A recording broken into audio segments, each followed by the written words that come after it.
Hello citizens, how's it going? It's a great day, it's my birthday, and there's no better way to start my birthday than talking about Manchester City, so let's jump straight into it. It's been a good week for us. We progressed in the FA Cup, we beat Everton, thanks to a non-handball from Rodri, and we got the Manchester derby this weekend, so it could be a great week. I hope it ends fantastic, but you know, that's for a little bit later on. Now, a few things to talk about today, a couple of them being Mahrez and Sterling, and I just want to ask, where do we go with them right now? Because both their contracts are up next year, so I can't see us going into next season, beginning next season, without giving them new contracts or by offloading them to someone else. Now, I'm looking at our squad, and to say that they're our two best wingers, they probably are. Maybe Grealish will change that next season, but as for old traditional wingers who play really out wide, you know, you're looking at Sterling, you're looking at Mahrez, and we don't have anyone to really replace them. Yeah, we got Jesus that goes on the right, like I said, we got Grealish as well. Foden can play left and right if he wants. We've got Bernardo, he can do the roles if he wants to. But, you know, we're looking at Sterling, who has already openly admitted that he wants to leave at some point, and he's mentioned a couple of times about wanting to go to Spain and things like that, and, you know, he didn't and the contract we offered him because he didn't think it was enough.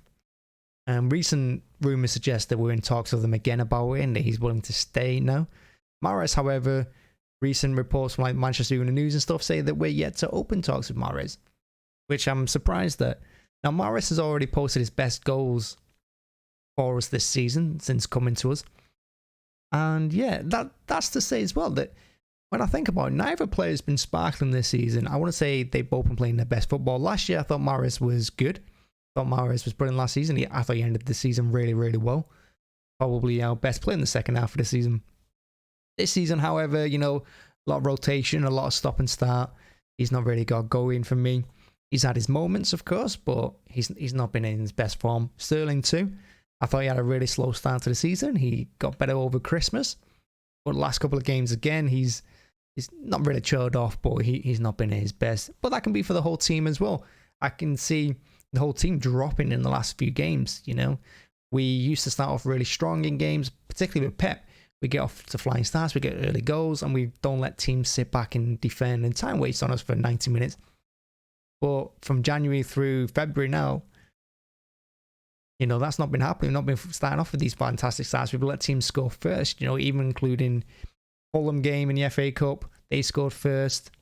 We also had the same with Swindon as well. Wait, no, Swindon didn't score first. Swindon scored last. But you know what I mean? We have had teams like that who are hard to break down, and we have to get going in the second half. We did it against Peterborough. You know, we weren't at our best in the first half, and we had to pick it up in the second, and we finally got the one. We finally broke through. And we just can't keep going through like that. We can't end the season like that, particularly going on against United, who, you know, United will start well against us. They'll have a good first half, but they'll trail off in the second. And the thing is, we dominate the ball, we dominate possession, but domination doesn't win you football games. Goals win you football games. So we can dominate the ball all we want. But if we don't break teams down early on enough and we don't score in the first half, we're leaving a lot to do in the second half of games. That's where Mahrez and Sterling usually come in, you know, when teams are tired and they can get behind them a lot better. And we haven't really got anyone else that will do that. Like I said, I'm hoping Grealish will change, and I think playing him in number 9 role towards the end of the season will benefit us a lot better than playing him on the left. Now, like I said, as for their contracts, another surprising thing is that we like to do our business quite early on in the transfer windows. You know, we don't really mess about. We don't do these last minute deals anymore. In particular, I know we signed a couple of players over the last few years last minute, but really we like to get things done early. Again, particularly with Pep, we like to get them in the squad, get them the training as soon as possible. And we just like to, you know, don't be spending extortionate amounts of money on players. So I can't really see us signing 2 wingers going into the summer. I can't see it. Maybe replacing one of them, maybe Sterling goes or maybe Mahrez goes. I just can't see them both going in the summer. So do we offer them another 5-year contract? Again, I don't really see that. I mean, Mahrez is getting on a bit now, isn't he? Sterling is obviously not as young as he used to be. Obviously, he's still got quite a few years in him, but the thing with wingers is once they start slowing down, you know, a lot of their use kind of dries up a little bit. Not saying the quality does, but with the Premier League, how fast it is, and we do need fast players, particularly that end of the pitch. You know, we can't rely on our technical players. We do need a bit of speed in there. So I can see us looking elsewhere. Now, this season has surprised me as well because I thought we would have played more youth during particularly in the FA Cup. Of course, we got knocked out in the League Cup. But I thought Pep would have trusted some youth players against Peterborough, but he didn't. He played a really strong team. And even off the bench, he brought Stones and Laporte in the second half. You know, we should be trying out these youth players. Now, we haven't got a striker anyway, so like I've said in previous videos, we've really got nothing to lose in that area of the pitch. Because whoever we put there, whether Foden, Grealish, Mahrez, Sterling, Bernardo, they're really losing the best attributes. We're not getting them into the game as much because we're in that number 9 role. You know, none of them are their best. Jesus is probably the best person for that role, but of course he's been injured quite a bit too. So there was no harm for me in playing the youth team.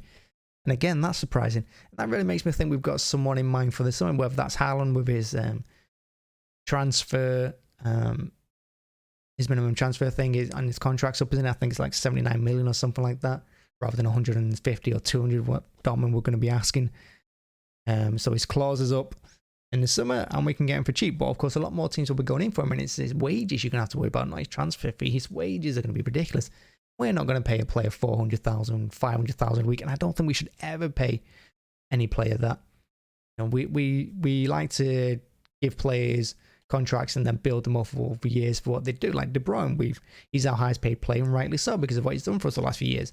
When a player deserves that contract, we give it him. We don't just bring him into the squad with that contract. So I don't see us getting Haaland because I can't see us spending that much money. But whoever we sign, like I said, we have to sign a striker. That's without doubt. We all know we have to sign a striker. We can't go another season without one. I know we've done well with Aguero injured in the past.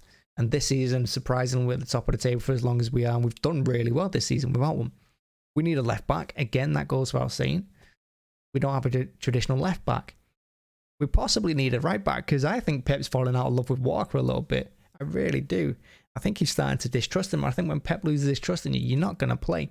I think in some big games this season, we've seen Pep trust certain players more. I think that's why he's not been making as many substitutions as he has.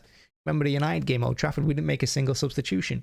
I know we didn't need to because we were dominating the ball and you probably didn't want to change anything. But that shows you how much trust he's got in that 11 that was on the pitch.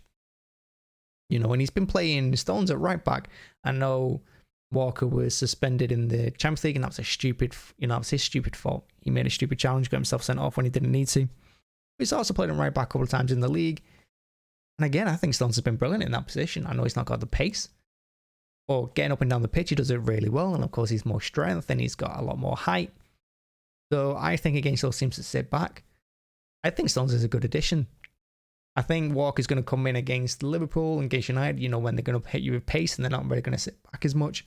Saying that, United, I think, will probably sit deep and try and hit us on the counter-attack. I mean, Pep said it a few days ago after the Everton game. He was mentioning teams that attack us, you know, Leeds, Everton, Liverpool. And he didn't mention Chelsea or United because they're not really going to come out and attack you. They're going to try and soak up the pressure and hit you on the break. So, yeah, left back. We possibly need a right back. We're going to need a DM because I can't see Fernandinho going past another season. Maybe he does because he's doing the captain's role really well. Behind the scenes, he seems to be, he seems to be a fantastic player for everyone and he seems to be doing good, but he might move into coaching. So we possibly need a left back, defense midfielder, a right back, 2 wingers and a striker. And that is ridiculous. Where does that get us? That brings us when Pep first came in and we were signing right backs and left backs for fun, just trying to find the right team, the right players, the right squad, the right mentality. We can't go into that this season. Not if we finish first. Even if we finish second in the league, we're going to have to push on and try and win it next year. Pep's not going to stay still. The club are not going to stay still. So we could be looking at 4 or 5 players next season, and we haven't got the money for that either. So the only logical thing is that we're going to sign Sterling and Mahrez to contracts, but again, we're leaving it quite late. And that just means that they're in kind of the control of the situation, which I don't like. That's what happened with Sané. Sané left because he didn't want to sign that contract. We were like, all right, well, we can't let you go into the final year. So we got rid of him to Bayern Munich and got a little bit of money from him. Not as much as we probably should have done, but we couldn't let him go for free. So it could be an interesting summer for us, to be honest. I think it could be quite a long summer, unless we've got an idea in mind, unless we're going to bring more players up. And we have used some of the youth team this season, and they've done really well. Hopefully that continues next season. I'd like to see the academy used more. But maybe you've got a different opinion. Maybe you've got some wingers in mind. what we're going to do with it. Like I said, maybe we just sign them to contracts next season, and we look next year at signing players in the January window. I don't see City doing that. Not really. I know we bought Diaz in the transfer window. I think we did. No, we didn't. We bought him in the summer. It was Laporte we bought in the January window. Wait, did we buy Diaz? I can't remember. Either way, we don't really buy players in the January window. That's not really our style, because again, teams ask for more because they know you're desperate going into the end of the season. So yeah, I want to talk about that really in terms of Sterling and Mahrez. Where do we sit with that? Where do you think we sit with that? And do you think we should keep them on for another year? Again, I don't think they've both been at the best. I've seen a couple of things recently saying how good they've both been. Personally, I think we haven't, but I think there's been a few players there have been hit and miss, play well one week, bad another. And I'm not saying, I could do anything, but I'm just saying that maybe they need a break. We've had a couple of years now about really pre-season. Next summer, well, this summer coming up is probably the first pre-season the team will get. A chance where they actually get a break. It's not just our team, of course. Other teams have had the same, but you can see how slow we've started the seasons the last 2 years. That the players need that break, and they don't really get into full fitness until about December time. And that's when we're getting all these wins. So yeah, for me, I think we need to at least get rid of one of them, maybe sign another winger coming in. But again, maybe that's what Grealish was brought in for, and that's why we went for him. And we didn't really go all out for Kane or all out for Haaland in the summer, because we know we're going to let at least one of these go, and probably it's going to be Sterling. As for the weekend coming up, yeah, we got United. It's a big game. I don't think United will attack us from the off. I think they're going to sit back and try hit us on the break, use the pace.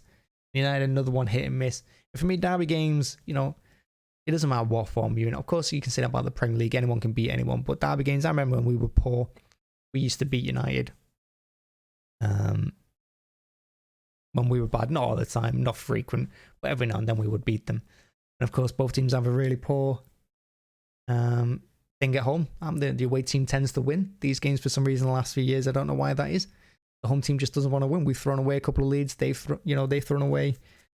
They've not thrown away leads. We've just battered them at Old Trafford, and they seem to beat us at the Etihad. The way it goes. Yeah, that'll be another video I'm going to do for tomorrow, which is the Man United preview. Yeah, thanks for watching as always. Like I said, let me know what strikers you're looking at in the summer, what you would do with Sterling and Mahrez, and if we do actually need a defensive midfielder, left back, right back. There's a lot of positions I think that we could replace players. Maybe that's just me. I don't know. Anyway, thanks for watching. Thanks for checking out. Make sure to hit the like button and the subscribe button. It really does help with the algorithm. Honestly, every like that you give me is really important, and I really appreciate all of you. And as always, thank you for watching. I hope you have a great day, and I will be back tomorrow with the Man United match preview. Thank you very much.